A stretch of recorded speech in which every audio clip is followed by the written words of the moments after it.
નમસ્કાર મિત્રો, મારી ચેનલમાં તમારું સ્વાગત છે. હું છું રજનીશ અને મારો એકમાત્ર ઉદ્દેશ્ય એ જ છે કે આજના કળિયુગના સમયમાં આપ જે પીડા અનુભવી રહ્યા છો, આપને જે તકલીફો પડી રહી છે એ માત્ર જ્યોતિષના માધ્યમથી દૂર કરવાનો ઉપાય છે મારો. અને આ ચેનલનું માધ્યમ એ જ છે કે તમને પડતી અગવડતા, તમને પડતી મુશ્કેલીઓ આપણે જ્યોતિષીય ઉપાયોથી દૂર કરીએ. તો આજનો મારો વિષય છે બહેનો દ્વારા અમુક ખરાબ આદતોને કારણે ઘરમાં લક્ષ્મીજીનો વાસ રહેતો નથી. તો આજે આપણે જાણીએ કે બહેનોની કઈ ખરાબ ટેવ છે, એ કઈ ખરાબ આદતો છે જેના કારણે ઘરમાં લક્ષ્મીજીનો વાસ રહેતો નથી. તો ભાઈઓ, આજે પહેલી આદત એ છે ખરાબ કે જો સ્ત્રી, ઘરની સ્ત્રી જેને લક્ષ્મીનું સ્વરૂપ માનવામાં આવે છે, જો તે સવારે સૂર્યના કિરણો ઉગ્યા પહેલાં ઘરમાંથી કચરો વાળતી નથી તો ઘરમાં લક્ષ્મીજી પ્રવેશ કરતા નથી. કારણ કે સૌ પ્રથમ સૂર્યના કિરણો દ્વારા ઘરમાં લક્ષ્મીજી પ્રવેશ કરે છે. અને એ જો લક્ષ્મીજી આવતા હોય અને તમારા ઉંબરે કે વાસળીમાં જો કચરો પડ્યો હોય તો તમારા ઘરમાં લક્ષ્મીજી આવશે નહીં. તો માટે તમારી એક ખરાબ ટેવ હોય તો તેને દૂર કરજો, તો ઘરમાં લક્ષ્મીજીનો વાસ થશે.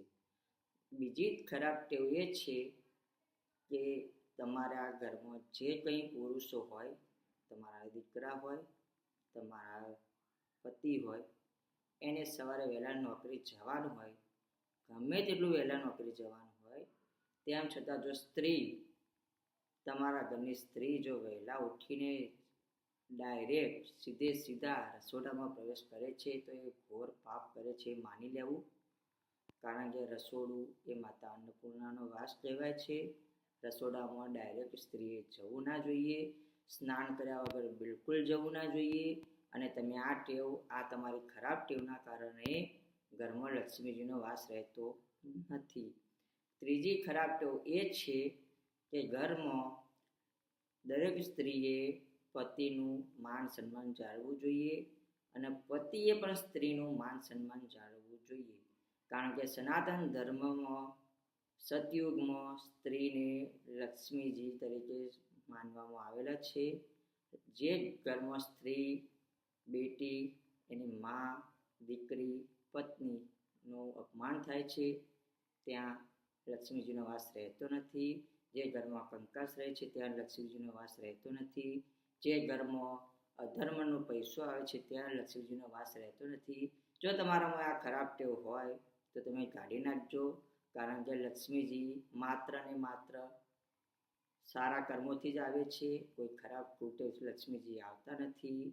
અને ચોથી ખરાબ આદત એ છે સ્ત્રીઓની, જો એ સુધારશે તો લક્ષ્મીજીનો વાસ થશે. રાત્રે રસોડામાં એઠા વાસણ ના રાખવા જોઈએ.